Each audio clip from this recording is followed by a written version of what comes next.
What's up, everybody? We're back with the first live podcast from Cannes for the ad podcast, and we're here with Dani Mariano, the president of Razorfish. Dani, thanks so much for coming on. Thank you. This is a great way to start the week here. I know, right? The first interview. Many. Love it. Absolutely. So tell me a little bit about yourself, a little bit about your role at Razorfish. Yeah, so I am the president of Razorfish, and my role is really to spend a lot of time with clients and help them solve, their business challenges and think about how we bring marketing transformation solutions to them. So Razorfish, our purpose is about taking brand purpose and turning that into business outcomes. And now we're seeing like a new round of marketing transformation, especially around AI and the fact that everybody's been a MarTech stack during the transformation that happened during the pandemic. And now how do you use these amazing stacks? How do you get them all to talk to each other? Exactly. Yeah. And now that we can use AI to start getting closer and closer to personalization at scale,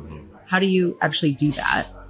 Get your data layers talking to your agents and getting all your tools to work together. So we kind of fuse creativity with the technology and consumer insights, and then, really focus on how do we drive business outcomes with all of that. So I spent a lot of time talking to CMOs and clients around how to do that. And I'm really excited about Cannes this year because I think, we're going to learn a lot about AI, but we'll also start to hear about, other topics like creators and influencers. That would be a big deal this year. Yeah. So, Cannes was kind of late to the creator economy. I think I came the first year where Paris Hilton was here, and that was kind of like the jettison point.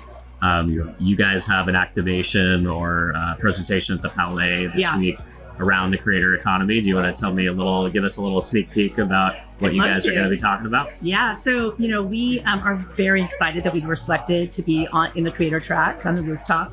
And we have an in-house creator collab where we have creators on staff. Wow. And of course, we're part of Publicis Group. So one of our sister agencies is Influential and Captivate, two recent acquisitions for us. And so Razorfish, we really glue all of that together, from how do you do scale with something like an Influential and Captivate and do a platform perspective to how do you have highly polished creator content at speed, because we know some brands need to react very, very quickly. And you need content creators who can do that and stay on the brief.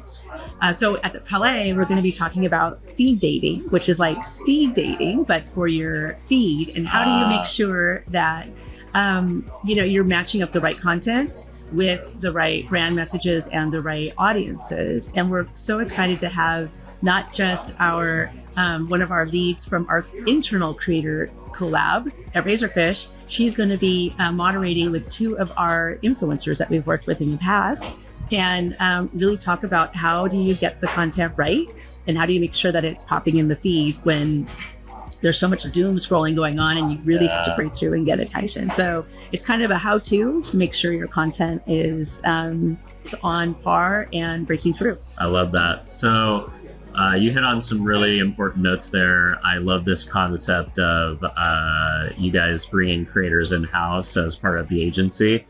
So are they full-time employees? They are full-time employees. Yeah. And so we have... We basically have them on staff. Some of them were people who were actually already in the agency who happened to be creators on the side. And they're fantastic at it. Wow. And then we've continued to hire against that as a brief. As a skill set. Yeah, as a skill set, because we do have clients that really want that type of content, but they want it at speed. Yeah. And so what I love about the creators that we have on staff is that they actually know how to follow the creative brief.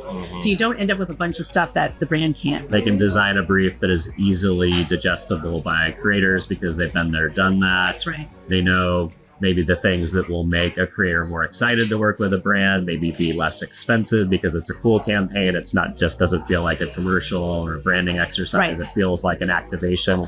And they're bringing a creator community together. Yeah, that's right. Cool. That's right. And then, it's one of those things that sometimes, there's something happening in real time that you want to react to. And there's not enough time to activate all the influencers to be able to make that content. And so that's where our creator collab comes in, because You don't have to find them. We don't have to find them and go through that whole process that can take time. When you need to move, you need to essentially activate on something that happened 5 minutes ago. Yeah. And what's been really exciting is that with our Creator Collab, that allows us to work with internal teams on the client side to move at that same speed. So we even had a recent experience with a client where we had lawyers in a Slack channel along with the brand, the brand team, along with our creators, and everybody was just collaborating because we knew we had to get something out within 24 hours. Yeah. And so it was very exciting to see like clients get engaged that way. But because we were working with our own on-staff talent, it was very easy for the communication to flow and for us to like keep everything really seamless and iterative in real time, because everybody was committed to like, we're going to get some great work out, and we're going to be, make sure we're checking all the legal boxes and, all the content boxes that you have to. But it was a very exciting, thrill of like, we're going to really do this and get ourselves set up right. But you can only do that if you have on-staff creators, right? And that you have the right client who wants to have that speed and set up the mechanism.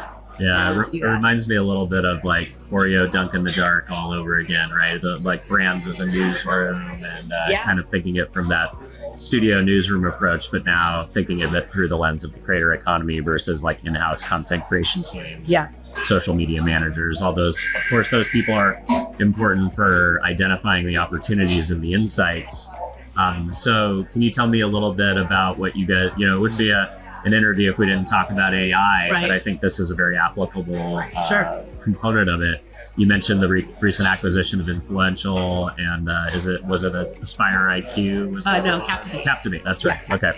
So within that and the tech stack that you guys have developed, anything exciting happening in kind of uncovering moments for brands to jump on that through leveraging AI versus traditional social listening methodologies to kind of find those lightning in a bottle moments before they become too big to, jump on and not look like a bandwagon follower versus a leader? What are you guys doing to identify those moments? Yeah, so, we do have all the social listening, of course, set up. And I think where we've seen AI be really helpful is, first of all, as a decisioning engine. With Influential and Captivate, we can see at the individual level to our identity. This is like the geeky part of the data part. But we can actually see where individuals are spending time and which influencers they're paying attention to.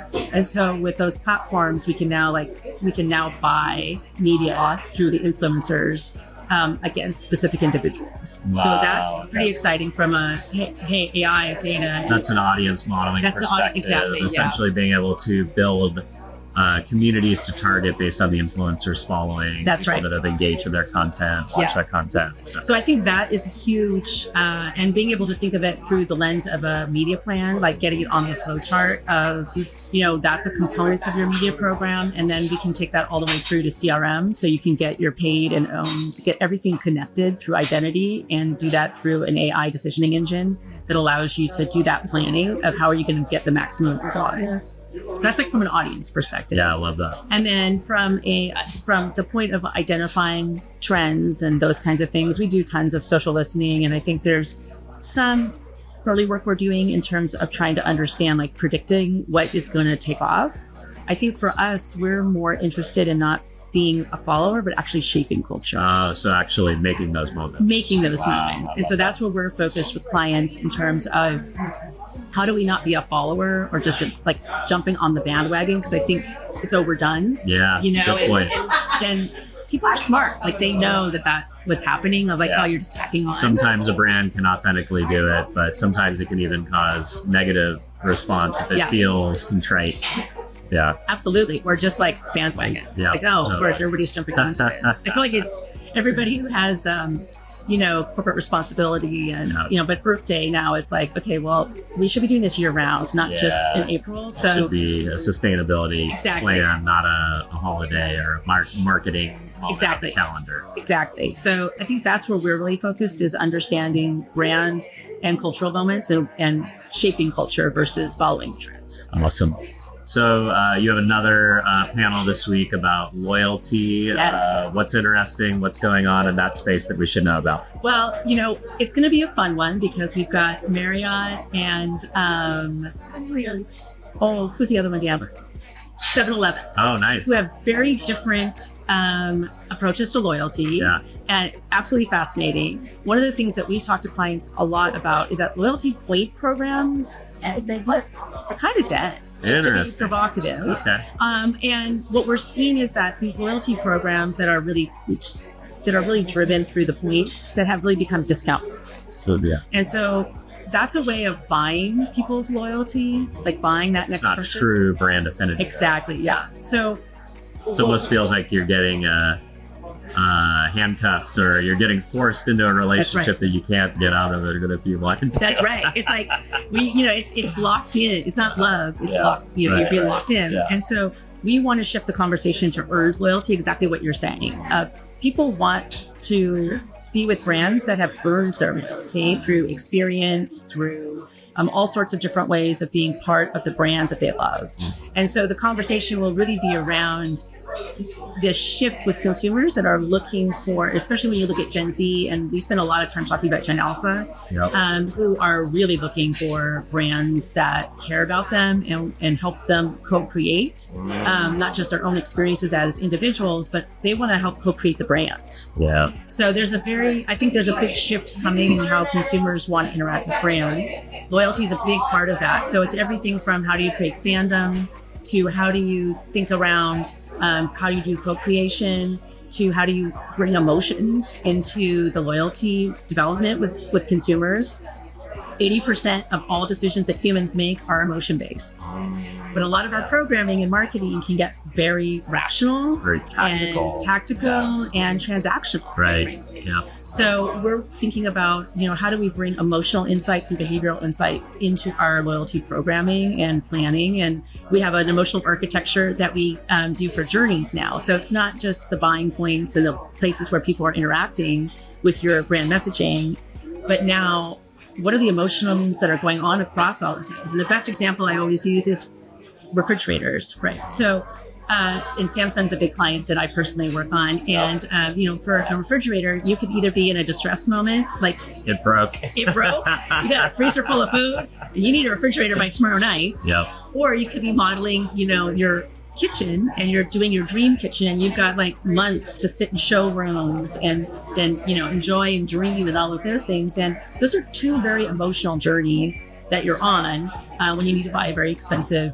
purchase. So how do we meet consumers where they're at and understanding those emotions, and how do we make those emotions better from a distress, I can't believe I have to spend thousands of dollars now on a refrigerator, to making that as easy as possible while letting the people who are remodeling be the dreamers of, their fantasy kitchen. So those are the things that we are working on. Those are the different things that we're thinking about when it comes to loyalty programs, and how do we shift people from a purchased loyalty moment to an earned loyalty moment and engagement between brands and consumers. Awesome. Well, it sounds like you've got some amazing things going on at Can.